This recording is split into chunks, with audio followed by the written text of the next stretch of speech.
Hello everybody, Psychic Krystaline here, and welcome to episode 3 of my Unsolved Mysteries reboot. And on a psychic level, I'm going to break it down for House of Terror, and today we're going to get into Xavier Dupont's mysterious disappearance and how his family all ended up deceased under the terrace of his home. Is Xavier alive now? Is he, did he commit suicide? I'm going to break it down on a psychic level, step by step, so that everybody understands what I see on this case, and hopefully this could, maybe even help solve the case so that the rest of the family might have some understanding and closure as to what happened to all those kids and, Agnes. So let's get into it. Thanks for watching. Okay, so I'm going to start out with letting you guys know from the start, I definitely feel like Xavier is still alive and he did not go off with that gun and commit suicide in the hills. So at the end of the episode, I'll tell you exactly where. I'm pretty good with map dowsing. So I did some divination and I have a geographic location narrowed down on where I see Xavier is hiding out right now, and he's not dead.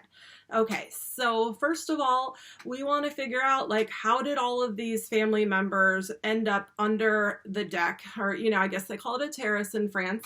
How did they all end up underneath there, and no sign of trauma in the house, no blood anywhere. And so what I see on a psychic level is that Xavier drugged those people, and then took them out of the house. And what's kind of a weird thing that I'm picking up, I see that he took them to a cemetery, and that's where, they were already kind of sedated and asleep, and one by one he took them to the cemetery, did the 2 shots to the head. And I feel like it was very ritualistic and very ceremonial in the way that he did this. And you could see, when they were found underneath the terrace, they also had little statues. It was very done ceremonial, and it's just kind of weird, that he would take them to the cemetery. It popped in my head, I know. But that is what I'm seeing. And so what I want to also discuss is that I don't see that anybody helped him. I feel like Xavier did this all on his own. Nobody helped him dig those holes. I know maybe he had a bad back, but I feel like this was meticulously planned out. And so maybe now we can get into, the motive. Why would he do this? These are his own blood children and the love of his life. And so really when I, did some dowsing on where and why, but basically the whys is what I started with. And so what I did was I did some divination and I made a chart of different motives, and what the pendulum is pointing to is that the motive for this is jealousy. And so I dug a little deeper and I asked the pendulum a few questions, and Spirit's indicating that Agnes was having an affair, and that's the motive here is, Xavier did not want his children being around another man. He didn't want her leaving him, and his whole life I feel like was also unraveling in a way, but I don't see that this was because his life was a failure. I feel like it was more so jealousy. It wasn't like he's comparing his life to other people. It was like he was obsessively in love with Agnes, and he could not handle the fact that she was in love with somebody else. Okay, so I want to get a little bit more into that jealousy and why would he go to such an extreme to kill his own children instead of just getting rid of Agnes. I mean, it sounds bad, but he could have done that. And so what I'm picking up on for that is that, he didn't want to look at those children and see her face. I feel like he was totally so jealous that he wouldn't be able to live without her and looking at those children and seeing her in their eyes. And so it's kind of sad that he was that twisted that this was his way out. And so I feel like it does kind of tie into his father's death in a way, because what I see here is that Xavier was misleading his friend and whoever else he was talking about after he went and cleaned out his father's apartment. Because what I see on a psychic level, I'm picking up that Xavier did find money when he was going through looking for that count ring, going through his father's belongings, but he didn't want anybody to know. He found that money and kept it on the down low. And before he even found that money, I think he was already planning and trying to find an escape from this life. And so that money right there was his ticket out of there. And so basically, as soon as that, he found that, he got that gun and started training for his mission, and basically was to have a fresh start in another country. And so I'm going to get into, a little bit more on how did he leave that country and end up somewhere else. And so what I see is that he did want people to think, I'm going off committing suicide with this gun. And so he took his father's gun, and it was all kind of, planned out.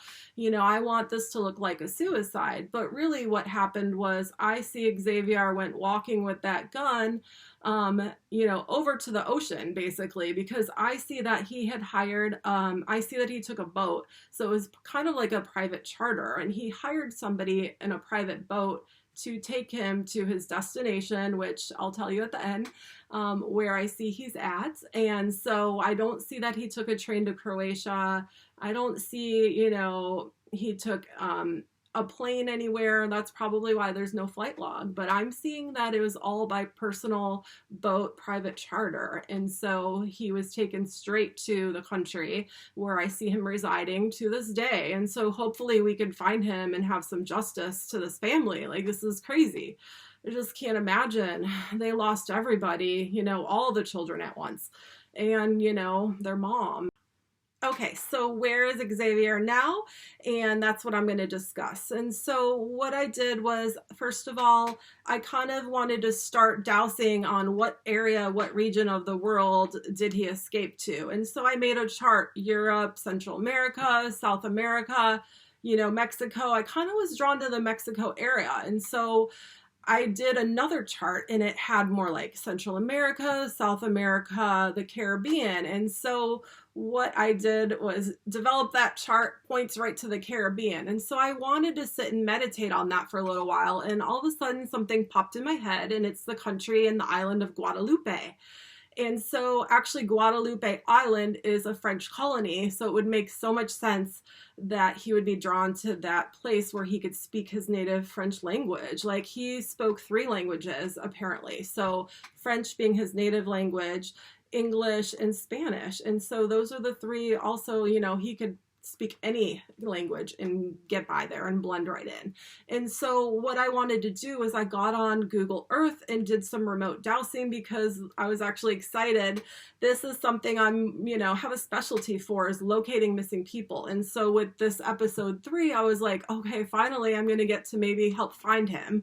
And so Guadalupe was popping in my head. And so I did some remote dowsing, and it was pointing to the eastern coastal area of that island. And so I thought, okay, let's try this another way. And I did, I made a chart of different cities in that main Guadalupe island. And so I broke it down and put different cities on different parts of the island just to validate if it was going to that eastern side of the island. And it absolutely did. So I've gotten validation in a couple different ways. And the city that I see him in is called Saint Francois, Saint Francis, I think, or something like that. And it's right there on the eastern edge of Guadalupe.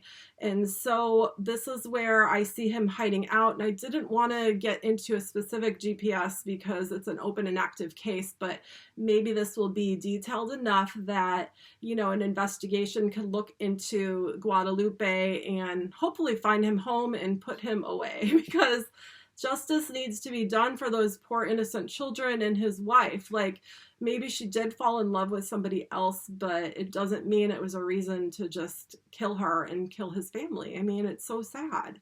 So I hope you guys enjoyed episode 3, and I look forward to the next episode, episode 4.